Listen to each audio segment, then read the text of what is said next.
हाम्रो राजा हामीले ल्याएर सिंहासनमा राख्नु मेरो भनाइको छ हैन राजा नभए किन राख्नु पर्यो आमा किन सिंहासनमा अहिले त जनताको छोरो राष्ट्रपति हुने प्रणाली छ त्यो यो जनताको कुरा राष्ट्रपति भएको हामीले हेरेन खै काङ्ग्रेसले के गर्यो काङ्ग्रेसले के गर्यो एमालेले के गर्यो बाटो घाटो बिजुली बस्ती ल्यायो विकास गर्यो मलाई त्यस्तो लाग्दैन मेरो विश्वासमा है बाबुको विचारमा बाबुको होला मेरो विचारमा सिंहासनमा बसेको म हेर्न चाहन्छु मेरो सबैमा यही भाषा छ श्री पशुपतिनाथले चाँडै नै हाम्रो राजालाई गद्दीमा राख्नु यति भन्दै गर्दा भक्तपुर ललितपुर र काठमाडौँका स्थानीय निवारहरू एक ठाउँमा हुनुहुन्न नि त कसरी आउनुहुन्छ हाम्रो पाटो नि उठ्दैछ मजाले पाटो नि जनता उठ्दैछ राजा दरबार ल्याउँदैछ ल म यति भन्छु तीनवटा जिल्लाको सम्पूर्ण नेवार समुदाय उठ्छ मजाले उठ्छ मजाले हामीले यो कुरो थाहा भएर यो बोलेको हो तपाईँ ऊ नगर्नुहोस् मजाले उठ्छ नेवार अब यो नेवारै नउठेर तपाईँ भक्तपुर उठ्नुहोस् काठमाडौँ उठ्नुहोस् केही छैन हाम्रो पाटन उठेपछि छोड्दैन यो विचार गर्नुहोस् भने अब पाटन उठ्ने तयारीमा छ मजाले कुन चाहिँ आन्दोलन पाटन नउठ्यो पनि सफल भएको छ भन्नुहोस् न हामीलाई देखाउनुहोस् त भन्नुहोस् म पाटनको मान्छे हो होइन आज यहाँ ग्यारेन्टी हामीले कसैले निम्तो गरेर आएको होइन है ग्यारेन्टी साइडले हिजो मैले मोबाइलमा हेरेको होइन घर घरबाट आउनुहोस् नै आएँ कसै त्यो मोबाइलको सुनेको घरमा आएको म कसैले बोलाएर कसैले गरेर आएको होइन अब के महसुस गर्नुभयो 18-20 वर्ष राजा हुनु भएन होइन राष्ट्रपति हुनुभयो के महसुस भएर तपाईँलाई अब राजा चाहिँदैछ भन्ने भयो यो 18-20 वर्ष एउटा कुरा राजा चाहिँ हाम्रो राजा कतै जानुभएको छ कतै जानु भएको छ भन्नुहोस् न हाम्रो नेपाल छोड्नु भएको छ हाम्रो पृथ्वीनारायण शाहले अमला खराएर के भनेको सबै एक हो भनेको होइन त्यसलाई बुझेर हाम्रो राज संस्था हामीलाई चाहिन्छ राज संस्था हाम्रो हजुरआमाहरूले के भन्थ्यो थाहा छ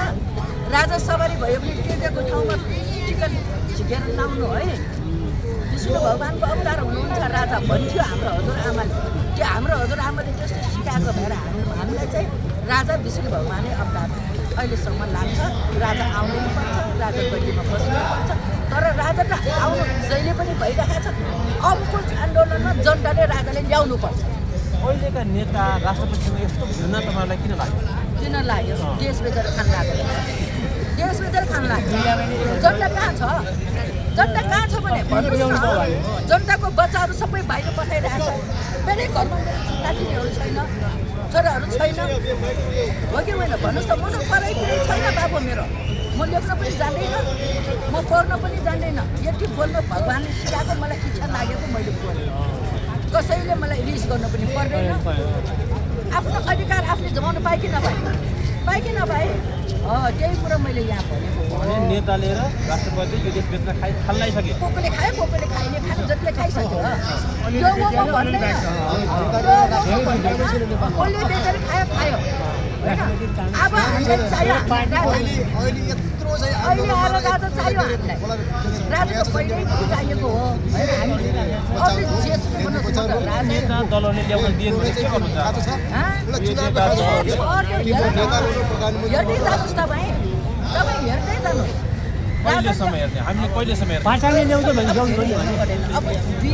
2 महिना 3 महिना त्यो भित्रमा राजा गद्दीमा बस्छ भने 82 सालभित्र मजाले हुन्छ ठक्क गर्नुहुन्छ ठुलो ठक्कै गरेर 33 सालमा राजा हाम्रो गद्दीमा बस्नै पर्छ जनताले ल्याउनै पर्छ सारा जनता मिलेर 82 सालमा यहाँ एउटा केसी त बुझ्दैन भने राजा आऊ देश के को राजा कहाँ गएको छोराहरू आउनुपर्छ राजा ल्याउन हाम्रो जनताले हो कि होइन यो कुरा सबै मिलेर जनताले राजा ल्याऊ गद्दीमा राखौँ अनि कुरा गरौँ ल यो 2 शब्द मेरो आमाको कुरा एकदम सही हो एकदमै हो जायज कुरा